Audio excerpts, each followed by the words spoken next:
Hello, friends. Welcome back to another book club discussion time. I have.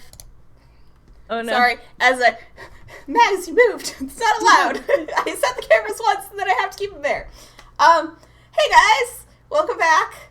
Joining me and Mags this week, we've got Hermione, who's been such a loyal attender on the chat side. We thought she'd better come join us on the camera side for once. But yeah, so this month we read, or at least if you did not get the book itself, hopefully you got to read the online stories from it, How Long Till Black Future Month. Which, goodness, if you are a fan of Twilight Zone, I hope that you enjoyed this collection, because, wow. That is, I suppose, I haven't actually looked up the definition of speculative fiction, but, like, this is it right here. So what were thoughts? Initial thoughts?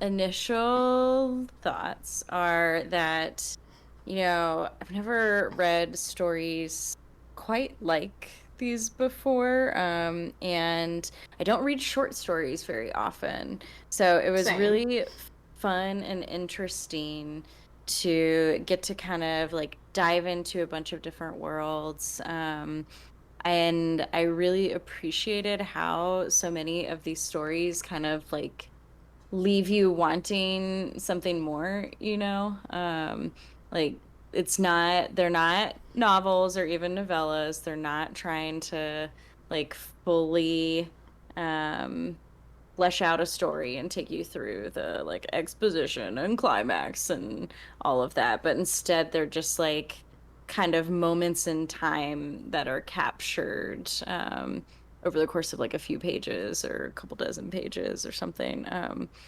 But I really enjoyed the format and kind of like shifting around a lot. It was super fun.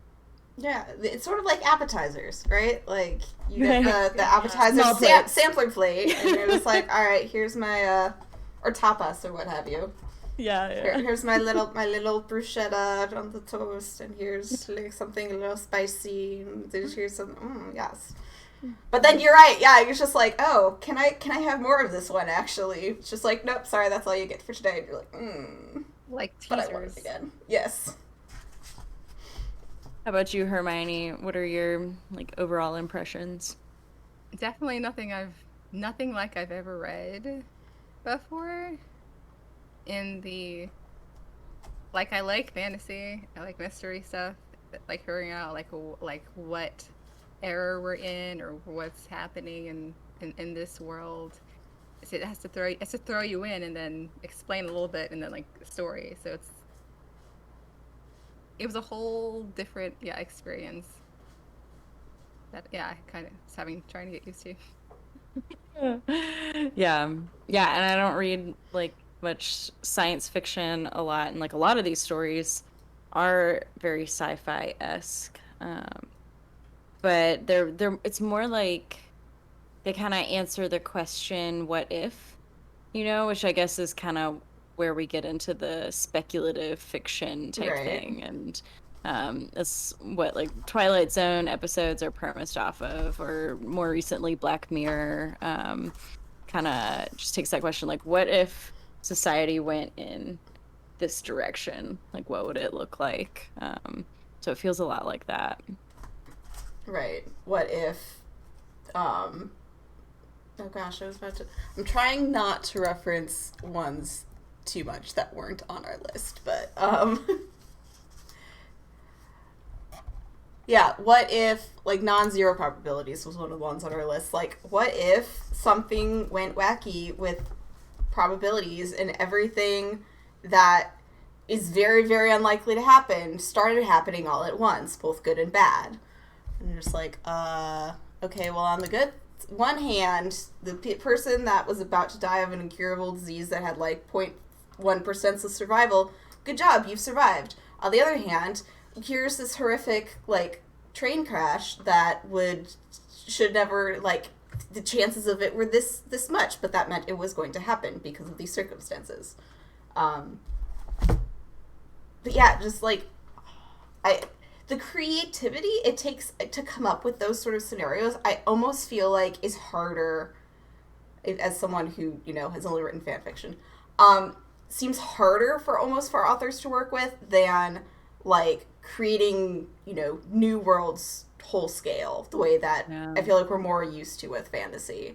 Because you know what, now that I say that, it is a little similar to fan fiction because you have established rules for the parts of the pre-existing world you're pulling from, which, you know, in this case is the real world. And like it gives you less room to wiggle in those spaces, which means you have to be more strategic about like using the element that you've put in. And then also because Hermione, you sort of referenced this, like, because it's like a short story and they only have so much time that you can devote to like sort of setting up the world rather than the story itself, like just the amount of precision you have to have and just like conciseness and like to do it so well. Like short fiction is hard, like, but she does it really well. I like it. Yeah. I found myself, because I like got the book and was reading through in that order, and I found myself kind of wondering if any of these like stories or worlds were going to start building on each other. And I guess I like subconsciously was using Black Mirror as a point of reference in my mind, because it's a show I really enjoy and have watched a lot of. But like eventually, like they start off as kind of standalone, like what if scenarios and like different points of a near or far distant future. But like as the series progresses, they start to kind of refer to each other a little more, and it's not like entirely clear if they're all living in the same universe or not. But I would find myself as I read these stories trying to like pick out little pieces to see like if they related to each other in any way. Were any of them part of the same world, or are they all stand alone? I'm not sure I got any answers to that. Yeah, I thought they were just separate. Yeah, I mean, there's a couple that, like, you know, could fit together. Like, especially the ones that, like, are more obviously set in our, like, our present time, or the past even, the way that Red Dirt Witch was. Where that could be sort of a, like, you know, this is all the same world, this is our world, and it's just stuff that most people don't see as happening. But yeah, I don't know, maybe we're all, like, I don't know if spoiled is the right word, but, you know, once Marvel was like, all right, we have all the things, and they're connected, now we just sort of expect lots of other things to be connected, but... That's true. I would say they work on their own, they could work together, I think you can read them either way. Yeah. Yeah. I mean, and before we got on stream, we were talking a little bit how some of them sort of live in like slightly different genre spaces. So I'm not sure that they do all live in the same universe, because some of these definitely felt more like fantastical than others. Like, and others felt like very hard sci-fi. Like the Trojan Girl is a great example. Like that story lives almost entirely in a digital realm. So it's definitely sci-fi, but even like Cloud Dragon Skies, like it's a story that, you know, takes place in a far distant future and is kind of reminiscent. Well, it's kind of a little bit of mysticism to it, because the story definitely like draws on Native American lore a lot, especially in terms of like spirituality, but it's, you know, a time in which people live in the sky on a spaceship because they killed the earth. And yeah, it felt very almost like it felt real in a way, because the like I highlighted it in the book of it being the people had pushed bad things into the the air or something, and then the climate got warmer, something along those lines. I was like, yep, well, there's global warming, and now we have to go off to another world and ruin that. And the way that it felt like it could have been like it's going to be in the future. So you mentioned that, and now I'm remembering one of the short stories, like, felt very pandemic-y to me, and I don't remember which one it was now. Yeah, But... and it makes you wonder because there's so many things, like real technological developments that were predicted by the sci-fi writers of yore, like Isaac Asimov and Aldous Huxley, other folks, and It's like Ray Bradbury, so, or yeah. So, like, what out of these stories is gonna be the stuff that's real? I mean, I would take a restaurant where I could have any meal from. It's very optimistic. Trina. I want nice food, okay? I like food. Yeah. That makes you younger or older. I mean, you have to cook in a specific way, but it'll do this for you. Hey, me. Yeah. I'm more like, how soon are we gonna have to live in a bubble because we smothered the earth? Kill the earth. I did love which one was that? L'Alchemista, because I really love Italian culture and Italian cuisine, and spent some time in Italy, like when I was in college, like among Italians, and like a woman who was like a real Italian cook. I don't know that I would call her a chef, but she was like definitely a cook.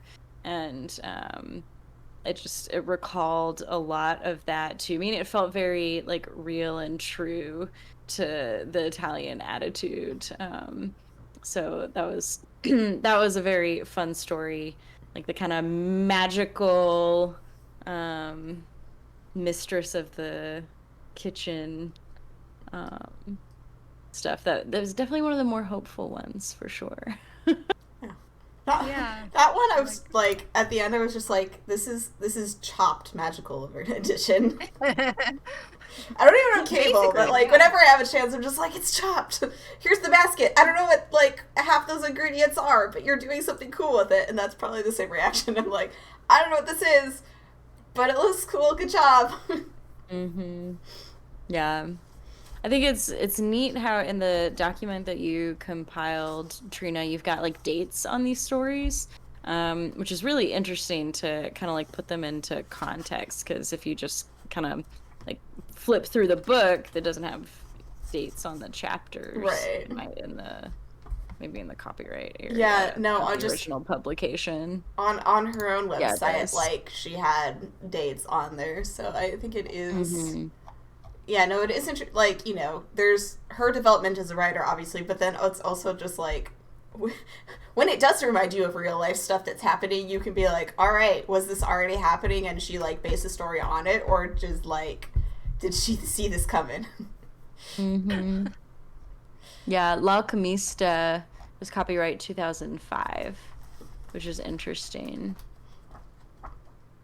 It's interesting. It seems like a lot of these were written, I guess 2004 is the earliest, but a lot of them are in that like kind of 2004 to 10 range. Right. Like obviously, or unsurprisingly, like Sinner, Saints, Dragons, and Hates like was only a couple years after Katrina. But I do. I'm sorry. I'm trying to look at like the dates for, because they were definitely like the, you know, I don't want to say darker stories, but like the more dystopian ones, I guess. And I don't know, a lot of those seem to be more recent than her earlier ones, which, I mean, I guess probably a lot of us, just even regardless of what is kind of going on in the world at large as we get older, just like, stuff is not always great. Let me write about it. Yeah. I don't see it on the list of the ones online, but did y'all both get to read Red Dirt Witch? Yes. Yeah. No. Oh, it's too bad. Because I would love to hear what you thought about it, Hermione. Like, And we I will still get to can it, let me talk know. about it. Yeah. So I won't spoil anything, but I think it's really interesting how because like in the introduction to the book, she talks about how important it is to her to be writing like Black voices and Black stories into a genre where like really Black people have welcome until kind of recently, and the way that she kind of folds both like Black characters as well as Black history into this story of like magic and you know, I don't even want to get too deep into it because it gets into kind of spoilery territory, but it's so interesting, and like so many times when we see like I don't know, I guess a lot of stuff that's gotten traction recently that gets into similar territory featuring Black voices, like Jordan Peele's work, and I just watched Lovecraft Country recently too. Plays a lot on like Black pain to make a point, but I don't feel like Jemisin has done this as much. It's a kind of different angle and a different take on just kind of how to express, you know, the totality of the Black experience. But of course, I can't speak to that, so Right. just being. I see. I think I might have accidentally skipped it then. So it's like I was saying it's like I mean, the I second one, I definitely passed think. Yeah, it's really Yeah. good. Okay. It's Like, one of the ones that made me think the most and like reflect on this stuff a lot. wait, I Because a lot of the stories, you know, races kind of Oh, okay. incidental. I remember it now. I get it now. Okay. Yeah. It is So you sometimes did hard read to this match titles with a story. Yeah. I thought. No, what? Okay. Yeah. Okay. So now say the entire thing with this. You're saying don't spoil it. Okay. Yeah. Sorry. So like in the story, spoiler alert if you haven't read Red Dirt, which Hold on, I get still have the to thingy anyone in the up. chat. I did it. Nice. Hi Telenos, hi Shasta, welcome. So it's the story of like it's kind of the age-old story of the Fae coming to steal children from humans, and but she like kind of embeds into it like a pretty charged racial element by making the Fae choose to be white, and coming to steal like her Black children from her.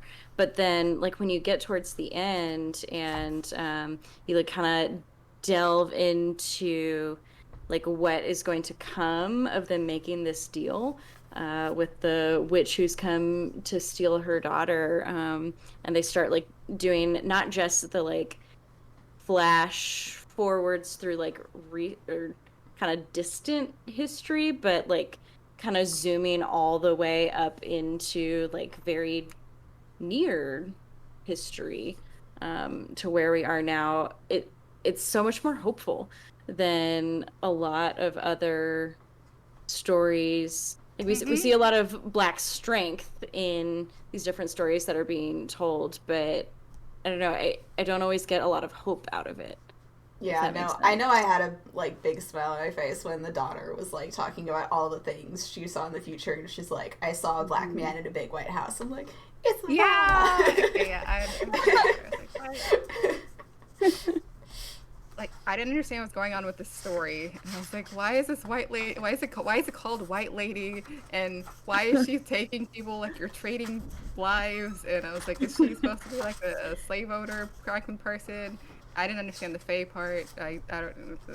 I didn't quite get it either until like at the very end she identifies them as the Fae, and I was like, Oh. Right, I thought she was a vampire at first. I'm like, she's pale, and said she had sharp teeth. Yeah. But no, the Fae makes so much more sense. Yep. Yep.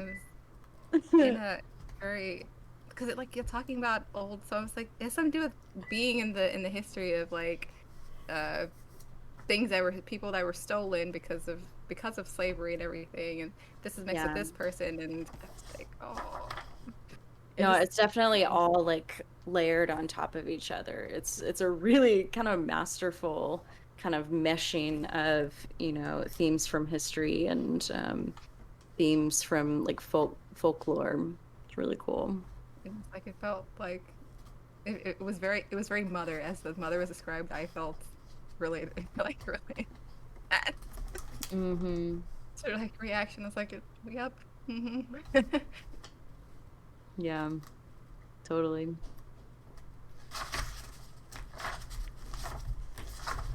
So that one was super fun. What else? Did y'all have any particular stories that like really jumped out to you? Okay, I had one that didn't jump out as much, and I don't know if it's because I've read part of the actual story it turned into. For the Stone Hunger was one of the short stories on this list, and this is one of the cases of like the author had an idea and made a short story of it, but like wasn't actually done with the idea and decided to flesh it out into a whole thing. So the short story Stone Hunger has the ideas that went on to be her Broken Earth trilogy. The first book of which is for 5th season. I don't know the other ones off the top of my head, but all 3 won Hugos though, so I'm definitely going to finish first season, and then I'm definitely going to read the others. But yeah, from the from the half or so of 5th season I've read, I think, like, I mean, it's definitely the same world where you have people who have this, you know, that are earthbenders, basically. But I don't, like, the theme of the short story is much more, it feels like revenge, just the unnamed girl being like, this man killed my family, I have to take what is owed, and sort of, I feel like she doesn't give us like a straightforward answer as to whether or not that was the right thing for her to do. I feel like it's more just like, yeah, sometimes stuff that you do in the past is gonna come bite you, and like if you are the one biting back, prepared for someone to bite you down the line. But then who's gonna bite them? Well, yeah. If you choose to continue the cycle, don't be surprised if the cycle doesn't stop with you. Right. Yeah. The whole thing of breaking generational cycles. but that's opposite there. It was always exciting to me to see queer themes in fantasy and sci-fi, because that doesn't come up a lot, and there were at least a couple of different stories. I can't remember which one it was now, where Haiti was an independent nation, like the Effluent Engine. That's the one. There we go. Yeah. So that was fun. That was another like kind of hopeful one too. That was just like really, really fun to watch it unfold. It was kind of like a thriller, espionage, like steampunk. Yeah, steampunk. I was like, that's why I like this part. Like steampunk vibe. Yeah, with, you know, just like a nice little dash of gay romance. How lovely. It was like a romp. I would say. I thought it was really fun. Yeah. Oh, the stories I did read, they were very short, like that instantaneous. I've met you today, but I love you now. It's like, oh, okay. Yeah. Well, the first story we have to go with something. Yeah. Right, and they're kind of like episodes, you know. they're episodes in an anthology. Okay, yeah. But like episodes of television, things happen really quickly, much more quickly than they'd happen in movies. So you gotta keep it moving. You gotta get your story told in 45 minutes or an hour or whatever. Um, so it was fun to. Yes, thanks for the pride flower, Tyler. Perfect. Ty, did you get to read any of it? Or are you just here to hang out? Either one's great. I know Trojan Girl is the first one I tried to read. Like, I think even back before we assigned this for book club, I was just like, oh, some of her stuff is online. And I don't, like, maybe this happened. I actually sort of had a similar experience when I first tried to read fifth season, but, like, there's an adjustment period. Like, I feel like just the language she uses, like, it's not what we're used to. And that's a good thing. It's just that, you go into it expecting something else and you're like, wait, hold on, one moment. Okay. Yeah, I definitely use Kindle with a highlight. What does this mean? This is another language, so I saw translation. Okay, cool. Yeah. So, I don't know. Trojan Girl maybe is, like you said, like, one of the harder sci-fi ones, too. So I may have not also been expecting quite as much of, like, oh, we're all digital. This is okay.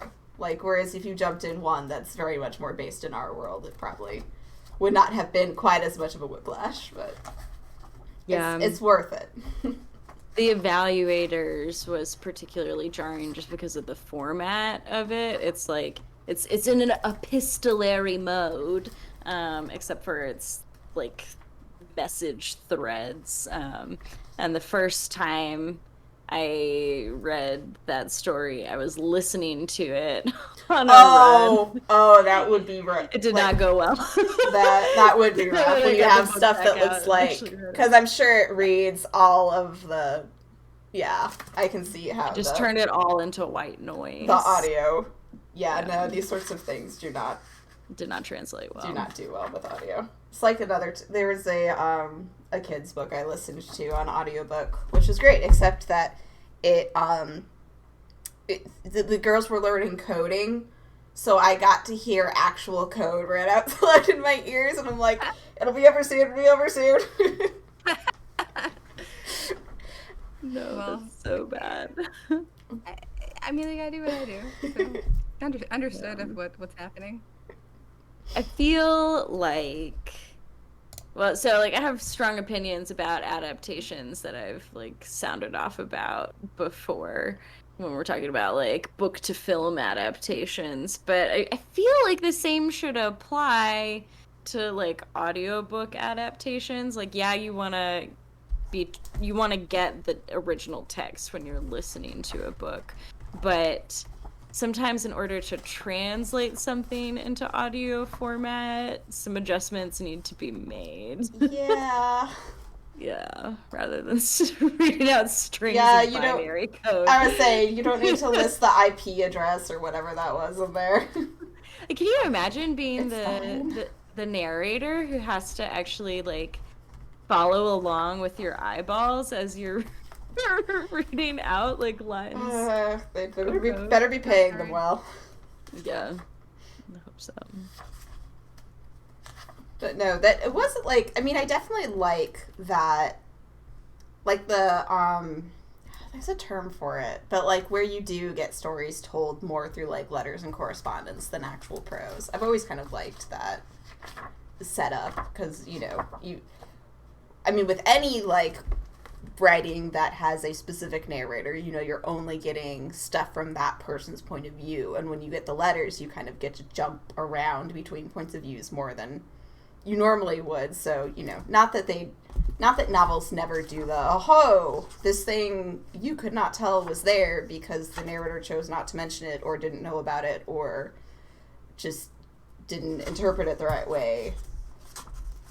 But isn't the Illuminate files like that? So it's letters or something? That's first-hand account of something in space? It's that one. It's like, I know it's been on my list, been like, yeah, whoever is in space. I haven't read it yet, but I know that it involves like, this is my da-da-da, so yeah, just first-hand accounts is this how the story plays out or Right. is told. Yeah.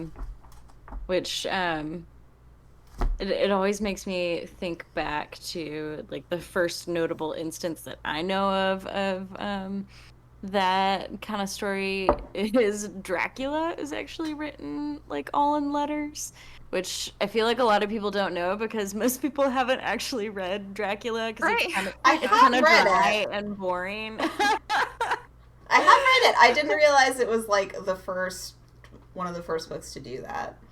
Yeah. I mean, I'm sure there were others, but it's like the most notable one that Right. I know of. But it just always makes me think back to it because reading it was kind of a slog. And granted, I was maybe 13 at the time, so probably a little young for like being able to really get the most out of it. But it's mostly just like this kind of long, dry story of like how they think this woman in the late 19th century is losing her marbles because she's like wandering around like a wispy something or other because she's getting her blood sucked. Yeah, it's wild. Dracula's wild. Anyway, that's like that's way off topic. That was great. Okay. Yeah. We learned some things. I mean, fun fact. Something that's interesting about the language too is like it is a little bit of a shift, but it's also still really accessible in a lot of ways. Have either of y'all heard of or read Black Leopard, Red Wolf by Marlon James? I have not. It was published a couple of years ago, and I remember it kind of making waves at the time, because he's a Black man who like really wanted to kind of do something new in the fantasy genre. And so it's a fantasy story, that is set in Africa and draws on like themes from, like African folklore.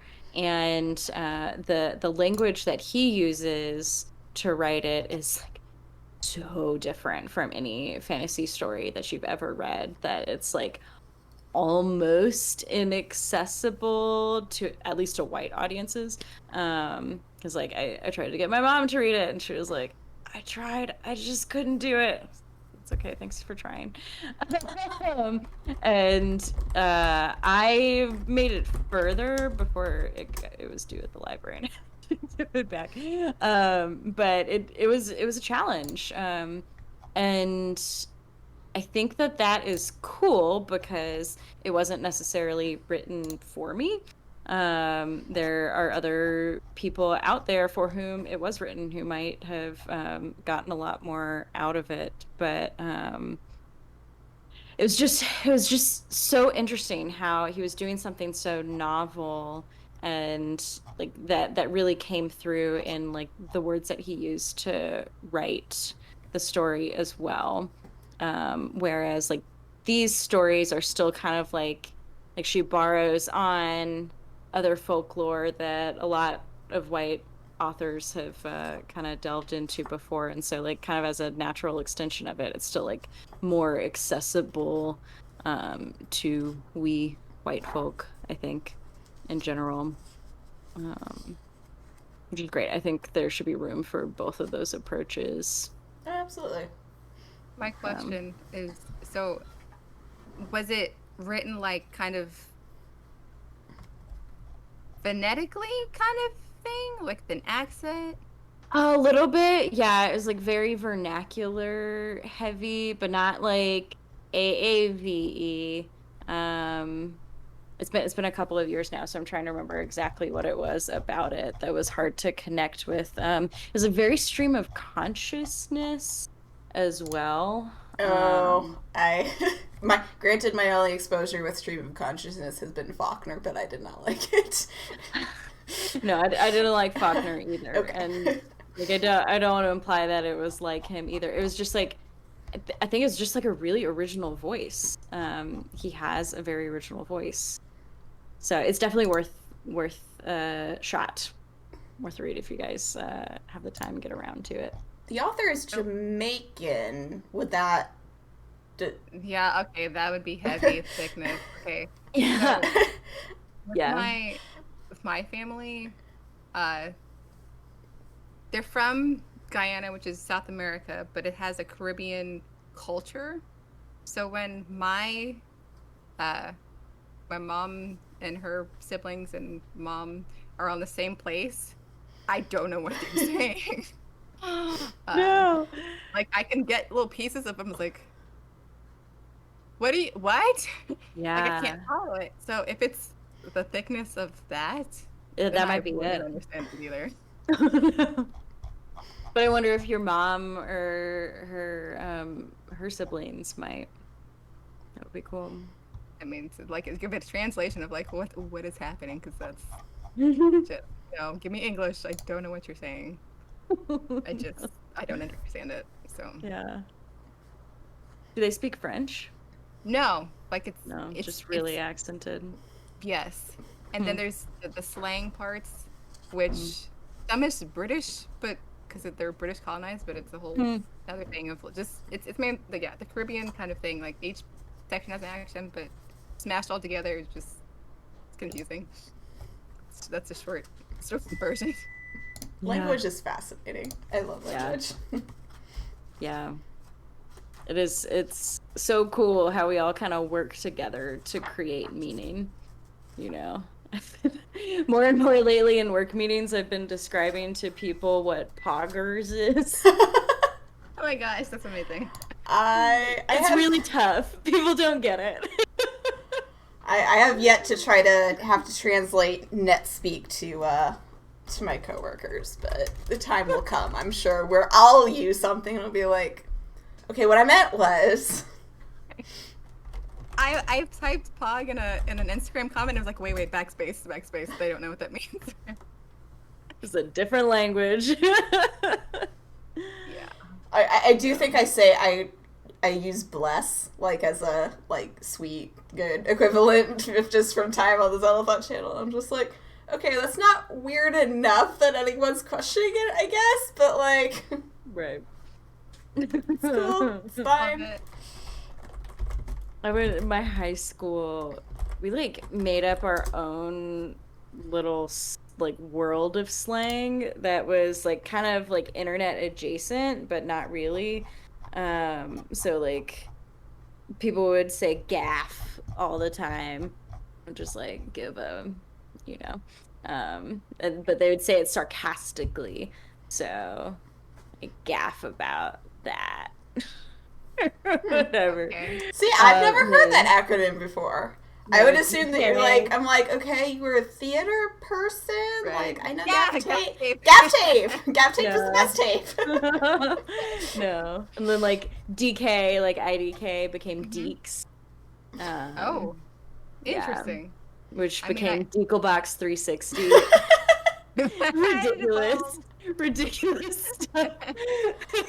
I occasionally say BRB as burb, but that's about, Me I think, too, as though. weird as I got.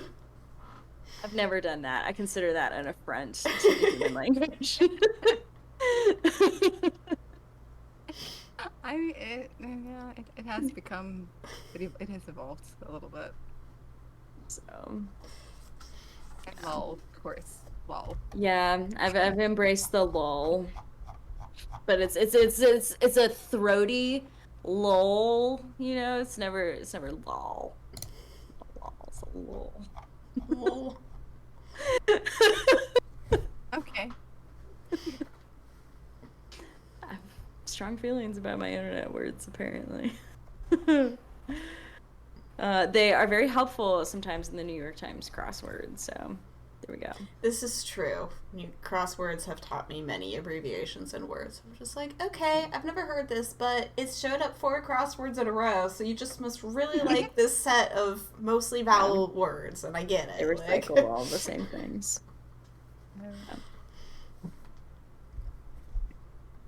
Anyway, we're talking about N.K. Jemison's collection of short stories. How long till Black Future Month? So in the title itself, it sounds like something's going to be really epic. So like collection together, it really did. I did like that it. Like, I wonder how long it took to come up with that. So I would say Black History Month is a thing of it being like learning about the history of America and all that, and those pieces. But to have a Black future, I mean, it makes sense. It just it's very very intriguing, and like better words that I just used. Did you get to read the introduction? I read some of it. Yeah, she talks about it in there because the title of the book is actually borrowed from an essay that she wrote, and she wanted to include it in this collection, but she didn't want to put any essays in here. It's all stories. But I can just find I have the passage here. She says it's a shameless. Okay, I actually don't know this word. Paean? Yeah, I don't either. I'll look that up real quick. Thanks. To an Afrofuturist icon, the artist Janelle Monáe. But it's also a meditation on how hard it's been for me to love science fiction and fantasy as a Black woman. How much I've had to fight my own internalized racism, in addition to that radiating from the fiction and the business. How terrifying it's been to realize no one thinks my people have a future. And how gratifying to finally accept myself and begin spinning the futures I want to see. Paean is a song of praise or triumph, or a thing that expresses enthusiastic praise. Okay. Which I say that's what the book feels like. Yeah. But yeah, no, it is something that just like we're even like those of us that have the best intentions that are white or are not part of other minority groups, just like it just doesn't occur to us. Like, we can look around and we can see that there are people not like us in our normal lives, but like, yes, when we start thinking about our future, we just become so tunneled in on like what I'm going to be doing, what my kids will be doing, that just like if someone said, well, what about these people, and you'd be like, oh yeah, that might really be pretty cool to talk about too, but just like, this is why we let other people sit down and write their own stuff, because we'll never think of it on our own, which I mean, I think it's yeah. fair. I mean, yeah, I read a fair amount of dystopian, and like, I guess I don't know if it's more sci-fi, but yeah, fantasy and the dystopian side, and I don't picture any of them being like, because of the character. Like, if it's specifically about their hair or something, or like their texture was like this, or I mean their skin shade was this color of the earth or something like that. It's like, oh, okay, but I don't actually picture it either. No, we've all been conditioned to accept white as the default. And like, sometimes I just like gloss over people's physical descriptions totally. So like, the first time I read The Hunger Games, I did not realize that Rue was Black because I didn't actually read her physical description. And then I watched the movie and I was like, oh shit, I need to pay more attention. I'm reading a book, because it did a disservice to her character, because I didn't like see the totality of who she was. Just disappointing. I like imagery, so I don't know, I take all of the things. Yeah, I read the descriptions, but then they just don't stick. But I think that's mostly because like I don't quite have I always forget the word for it, where like you literally cannot picture things in your head. I don't quite have that, but it has to be a very intentional like process for me to picture stuff, so I don't put that effort in when I'm reading. I just like file it away as character notes. They look like this, but I'm not actually seeing them, if that makes sense. Okay. I never heard of that. For so long, everything was a competition. So, like, I felt like if I wasn't reading fast enough, I wasn't reading well enough, which is like totally the opposite of what should be true. But I think about my experience reading Dracula. I actually read it at camp because I went to a nerd camp and I took a class where we were studying vampires. And the other, like, we actually spent time in class reading the book, like quiet reading on our own. And so many of the other kids in the room were just like flying through the book, and it just kind of like ingrained in me this feeling of being less than because I was reading slow. Yeah, sorry, that would have been I would have been one of those kids. Yeah. I don't know that. I mean, for me, it was never a like competition. I don't know. Almost just this more like if I finish reading this faster, I can keep reading more things. Like just trying to compress things into time and yeah. But you miss so much, and It is. like There's especially a trade-off with quality when you try to smooth through quantity. And when it comes down to reading stories of people who don't fit the mold of what we assume is the default, like we're missing who they are if we don't slow ourselves down to take the time to like fully take in all of those descriptions.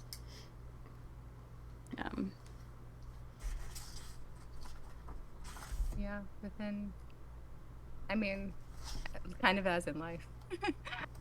So, if you don't, learn about this part, like, oh, wait, I didn't know that was a side of you. Like, I wouldn't have ever thought that if I hadn't, asked, or if the person hadn't shared. And, I mean, yeah, it makes sense. And Yeah. definitely. When me absorbing, like, reading fast plus reading, like, I think I usually get a good balance, and I don't know. I found my good speed, but I don't know how fast or about. Well, and I think you're right. It's so emblematic of so many things in life too. Like we get going in our tunnels and we like make assumptions about other people, whether they look like us or not. Like we instinctively as humans we see someone else and we judge them. Just it's what we do. But like a part of the work of not like stereotyping and racial profiling is learning how to like question those assumptions and judgments in your head as well. I've been taking a kind of a workshop where like every couple of weeks we log in over lunch and talk about social and emotional leadership, and one of the like key themes that we have been talking about is kind of like questioning those assumptions, like when we have a really negative reaction to something that happens or something someone says, instead of like immediately jumping into like this is why that's wrong and I'm right, like kind of sitting in that moment and asking yourself like I wonder why I'm feeling this way, and then you can kind of like process a little bit more and like actually come back to that other person and have like a real human conversation. But there's so much more that we could be getting out of like life and out of our reading if we make time to like take those pauses and ask ourselves, I wonder why. So many different things. I feel like that happens a lot but at the same time, if it's not something that you're used to, it does like you off track it. Like just the way I am, I think why a lot, but it may not be for like usual reasons why. Okay, wait. If I just did this, why am I coming back to this? Mm. Or if it's just that, like why, like how, what led them to think that that would be okay or something like that. So Mm. Mm-hmm. Yeah. It's all a practice of empathy. It's trying to see what's going on with someone else rather than making assumptions. I think sometimes I get too caught up into figuring out. I don't know if it's my why or other people's whys, but like because I realize like those possibilities are there, it like makes me indecisive to act on anything, which like Mm. is a problem when you're the person who's actually supposed to be dealing with stuff as designated by the library at that particular moment. Just like, I have to make a choice. Ah, Yeah, that's a don't make whole me other in thing. charge. I want to make the good decision. It gets easier with I'm sure. practice. I'm Yeah. sure. It is scary at first, though. I feel that. Yeah. Um, Hermione, did you share with us any story that like jumped out to you in particular? And Yeah. review again.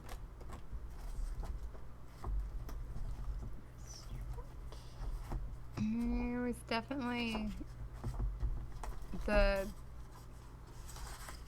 eating one, that first one, or not, along the line, and the fact that I love cooking, but the fact that there was like, okay, things that you had no idea what they were, and like I remember a description was she put a drop on her tongue and she couldn't, like, it went numb for 2 days, and I was like, what in the world? I'm Yeah, intimidated by cooking with normal ingredients. Like, I can't say like it resonated with me, but just in the fact that it was just so much food, that there was like, it's cool, but like, okay, minus the fungus stuff, I was no, but yeah, food is very much a big part of my life. Do Sounds you so like to weird. cook? I do like to cook, and just because it's like it's my science without being actual science. Yeah. Do you cook by like recipe or by feel or both? I kind of throw things together. Like sometimes Hmm. Americans, like I have a bunch of cookbooks, but it's like I look and okay, so I have this. Let's take this out. I'm gonna add this much instead of this much. Like this, I don't know what to call it. It's It's not by the art. book. Yeah, it's my art. But don't give me anything to Yeah. bake because I'm like, okay, I have to follow that by the book because I have no idea what's Right. going on. That's its own chemistry. Nah. But Yeah. Yeah. It's like baking is a science, but cooking is an art. Yeah. yeah. is Well, And that that makes especially like sense then. steampunk, sorry. is that why they're separate cookbooks? I never like was clear why they like. I'm like, okay, I get that one of these is like mostly desserts, but like they always just seem to be so set apart in like the food community that Mm-hmm. I'm just like, okay, well, as someone who's done not a whole lot of either, like, okay. Yeah, yeah, because with baking, like you have to get your proportions really right because they really impact the texture Okay. of what you're creating. Whereas with cooking, you're adding flavor, you're mixing different things together. You're gonna get textures, but like textures are secondary to flavors, um, when you're cooking. So I feel like that's Less where the art comes in. less dependent on like specific chemistry happening. Yeah. Okay. Um, Definitely. Well, that makes sense why that particular story resonated so much to you than Hermione. Yeah. Yeah. Oh, just also liking steampunk stuff. The I don't know the name of it Mm-hmm. anymore. The engine one. It's like, yeah, so we have to do this, and yeah, I like science, and it's peculiar ways. Mm-hmm.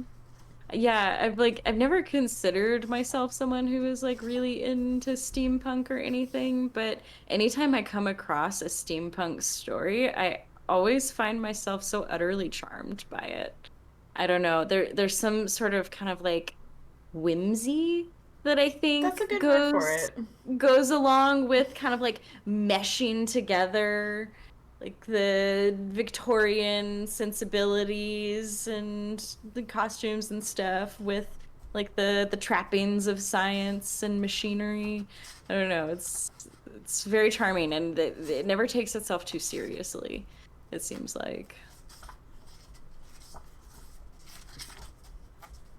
We're just also really liking the Howl's Moving Castle thing. Just charming. Mm-hmm. Yeah, I like charming things. That's why I like The Graveyard Book by Neil Gaiman. I It's extremely put on my charming. list. Like, writing down. That one is actually in my department. I'm probably more likely to remember to grab it than on the stuff upstairs. Mhm. Yeah, I think it's one of his more worthy titles. If you like audiobooks, he narrates it, and he's an incredible narrator. He is so good. He's very charming. In elementary school, we had to read something by Neil Gaiman. It was like the hopping or the singing or the something. I mean, it was like super short, and that was all I got of it. But He's written so many things.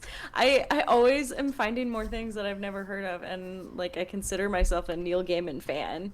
But I know he has at least one picture book. oh yeah, Probably Chew. more, but Oh yeah, there's several Chew books.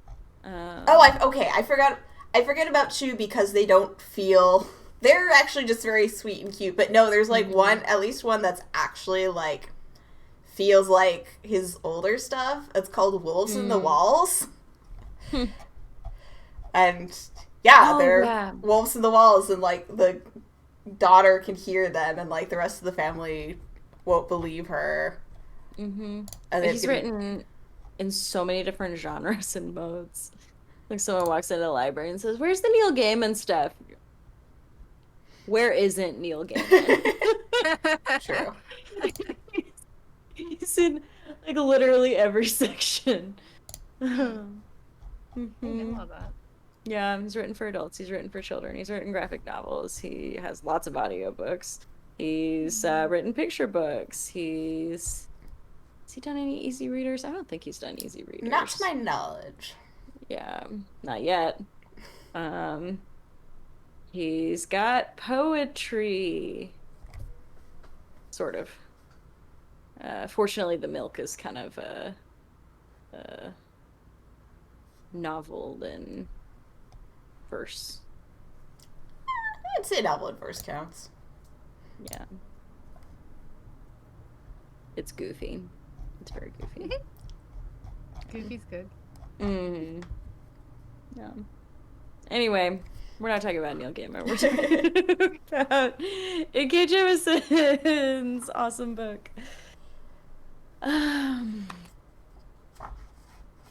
There's so many things that were kind of like popping out in my head as I was reading these stories, but I didn't write them down because a lot of them came up as I was like out on runs. Trying to think if there are any others. Like, I think just talking about, I wrote down very snips, tiny snips, of things talking about the past, how it relates to how we are now. I guess I was more in the witch story. Yeah, and definitely. But there was also a bit in the engine one, I think, or one before that, that it was basically because I had to look that part up about the KKK equivalent, and it was like the dahlia or the some kind of the flower, like snap, yeah it was the engine one because there was that like spoilery part, but I was like, oh my goodness, like why? Yeah, the way that the real life come back out in fiction, I really wasn't, I couldn't expect anything, but at the same time, it's like, oh snap, I thought that was a real thing. Like, I didn't know that there was another, like, a similar thing to the KKKs. Yeah, so it's learning new things, even though it's totally fiction. Yeah. Camellias. That's not who spoke Always camellias. learning more about the depths of hatred and humanity. Yeah. Yeah. The white camellia. There we go. It's like, it sounds so cute and pretty, but it's like the opposite entirely. Yeah. Well, I think generally people want nice sounding names for their organizations because no one intentionally makes an evil organization. You know, they always think they're in the right. They are always the noble ones. They're wrong sometimes, but in their own minds, they would want to sound appealing, and therein lies their The deception. this is what I'm looking for. Yeah. The ones who stay and fight confused me, morally speaking. That's the one about the city of Umhelat, the kind of utopia. Oh, the first one. Okay, hold on. How long ago did I read this? Yeah, I know. It's one of the very first ones. I was just looking back at it. I was like, which one was that? Yeah, oh, right. That's the, like, utopia. Yeah. Where, like, they basically kill people who learn that there are places where it is not all wonderful. Basically. That was confusing. Right? I don't know what I'm going with here. I highlighted some knowledge is dangerous. So, which reminded me of Fahrenheit 451. Yeah. Yeah. Like, it started off like seemingly nice, and then you're like, oh, Yeah, there were a couple where I was not, where I was more confused than anything else, but not a ton. Honestly, City Born Great was kind of fun. Like, I loved that one. I thought it was so cool. Oh yeah, there is a lot of language immediately. It's different from all of the others. Like it's kind of a very original one, but like at its center, it's like based on the premise of the what if is like what if cities came alive, and kind of exploring that premise I found to be really interesting. And there's like kind of a really fun climax to this little story. It's just like I really enjoy stories that are like absolutely dripping with metaphor in their fantasy. And this is definitely one of those. Like Salman Rushdie is one of my favorite authors, and a lot of his books he just like kind of moves fluidly back and forth between, like, he uses fantastical elements to like kind of illustrate a point that he's trying to make. And I don't know, it's kind of like an effortless flow between like reality and then things totally unreal are happening, but we're treating them like they're normal. I guess that is where I kind of get like, I feel like I can work with metaphor, but like when it's also in a fantasy setting, I'm like, okay, I can't tell if this is a metaphor or if this is a thing that can actually happen in this not our reality you've set up, and like I don't know, it feels like I'm crossing the stream somehow, and just like, okay. Yeah, I like that ambiguity. It is something that is for me, but I know it's not for everyone. Yeah. That's okay. Yeah. going to take something. I'm one who is very literal normally. Like, okay, so is this surreal or? Yeah. Yeah. If you're not comfortable with the ambiguity, then this wouldn't be a story for you. But I think it's really cool that she can kind of do it all. You know, there's like a little something for everyone in all of this whole collection of stories. You know, it's like clear in her introduction. She also talked about how she didn't want to write short stories, but her editor or manager, whoever, like made her do it because it was going to make her a better writer. And she was like, they were right. Yeah, It did make me a better writer. I believe it. Yeah. I believe it. Yeah. And it's like so clear that she's just like kind of trying different things and seeing what sticks and exploring a lot of different, not just different what ifs, but different kinds of what ifs. Whether it's like the genre or the style or just kind of like the philosophical questions that she's grappling with. She's coming from lots of different places. Super cool. Did anyone read the U Train? Yes. I don't think I did. It looks like I might like it because it said New York on there. And it's like trains. Hey, I know that. Have you lived in New York? For the first 10 years of my life. Oh, cool. I've only ever visited, and it is something else. That was Especially if you're from suburbs, yeah. Yeah. Yeah, and like Nashville as a city is very different. Like the cities that I've lived in, like southern and midwestern cities are very different from coastal cities in general. Mm-hmm.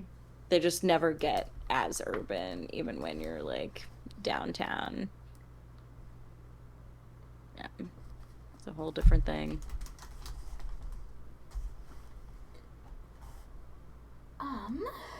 Oh, we've been going for over an hour. How did that happen? We're having a good time. Yes, we are. Well, I think we've hopefully done Jemisin some justice. Any other books y'all have been reading you want to chat about before we wrap up? I've been reading a lot of nonfiction that like I'm super interested in, but I will spare y'all the details because no, people don't want to know the finer points of how to run faster. I mean, there are some runners in this. It's not me, but right. Yeah. Mostly I've just been reading about like running and fitness and nutrition and really enjoying some deep dives on things that are super interesting to me. Yeah, that's what the nonfiction section is there for. Mm-hmm. Yep. Of course, I say that. Alternating with books. Like it's kind of like I rush whichever one has a closest deadline. Yeah. Oh, I finally read White Teeth. I've read fiction too. I hadn't ever read anything by Zadie Smith before. Oh, did I talk about this last time? Did I? I know. I think you brought it up. Okay. Well, I won't go off any deep ends with it. But I really enjoyed it, and she definitely echoed not the fantastical stuff, but just like kind of narratively speaking. It felt a lot like reading a Rushdie novel, so I really enjoyed it, and I'm looking forward to reading the other stuff by Zadie Smith. I am realizing I have only read one novel besides... Well, this isn't even a novel, this is short stories. I've only read one novel that wasn't me continuing to listen to all the Agatha Christie ever. Which I kind of stumbled across just because another like a patron came and was looking for other books by this author, and they were returning the one book, and I'm like, oh yeah, they're over here. And the other 2 books she's written are both have to do with gender identity, but this one was not. It's called Threads. It was by Amy Polanski, and it was this really like sort of sweet story about you have the 2 main characters. You have the girl in China who the grandparents that raised her have passed away, and so she goes looking out for her older brother, and is kidnapped and forced to work at a like garment factory, but she manages to sneak a note into one of the purses she makes, which gets sent to the US and found by the other main character, who is, you know, white American girl, but has just lost her adopted from China sister to leukemia. So, like, obviously one aspect of the book is, like, she actually does sort of manage to convince her parents, like, we need to go back to China and, like, to try to help this girl. But it almost ends up being less about that from her side, at least, and more just about the grieving process, because, like, she really has not, like, accepted the fact that her sister is gone yet. So I cried a little, but it was all the reviews on the book are, like, disappointed because, spoilers, they don't actually ever end up meeting each other. They just, like, cross paths a ridiculous amount of times. But I'm just like, okay, but they didn't need to. That wasn't really the goal of this story.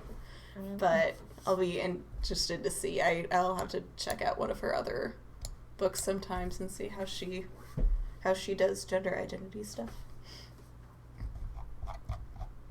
Mm-hmm. Also, okay, I have to mention this, even though it's just a picture book. There's the most adorable picture book we got it's called Eyes That Kiss in the Corners, and it's just like this self-love of appearance for, like, a little Asian girl, and just, like, you know, she's like it starts like the first page is like, some people's eyes, you know, are like big and round like sapphires, whatever, and then just the rest of the book is like, mine are warm like tea and kiss in the corners, and, like, talks about her family looking the same way, and I'm just like, I love it so much. It's not for me even, and I love it so much. The Asian American and Pacific Islander History Month to us all. Yes. I'm adding it to my list. I see the front of the cover, and I was like, "Aw." Okay. Yes, the art is also gorgeous. That helps. Who's the illustrator? That is a good... Young Ho. Looks like they're related or married. Oh.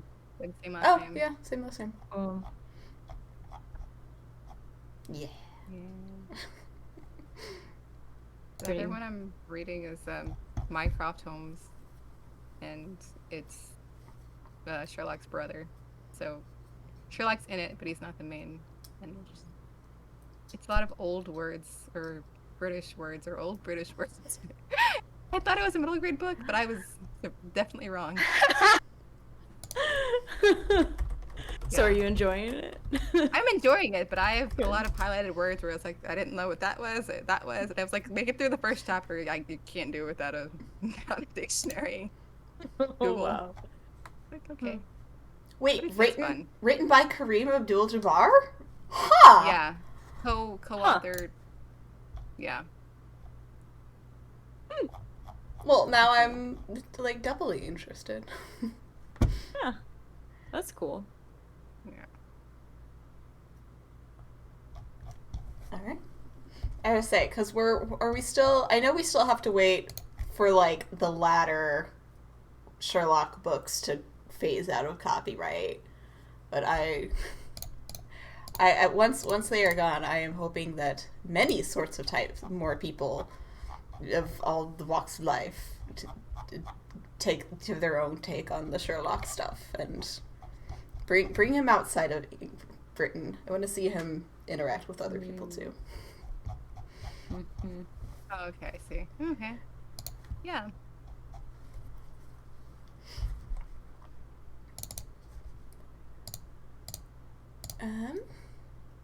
All right. Is that Any last thoughts? I think it feels like we've gotten to a nice wrapping up spot. Should we share about what we're thinking about for the future of book club? Yeah, I think so.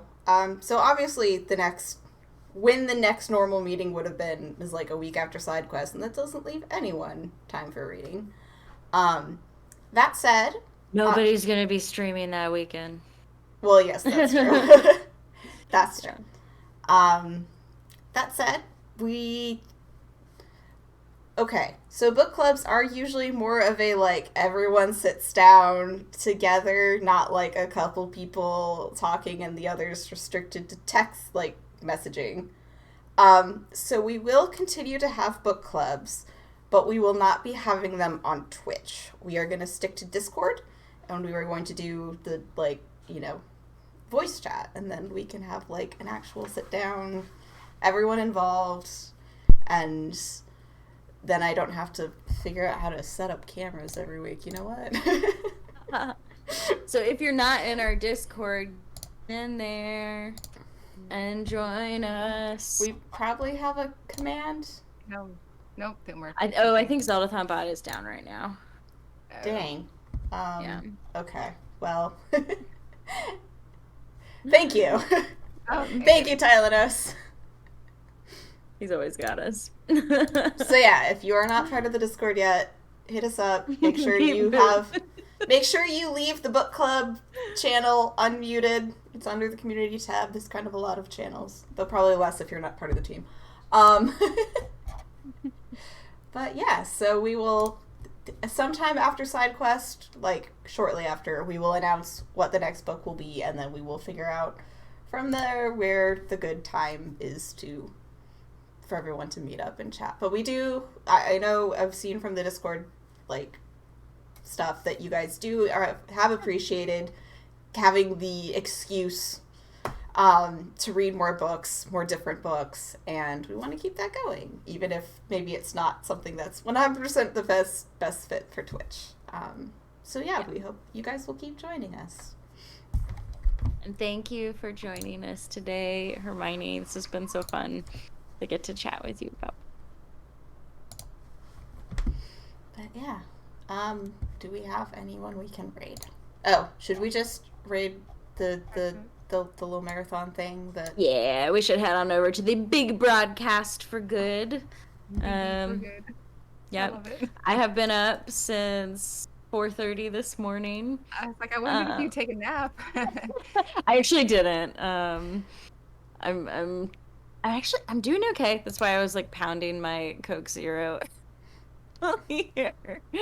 Just to get through the evening, but I'm gonna sleep really well tonight. Yeah, let's do that. Sleep. Yeah.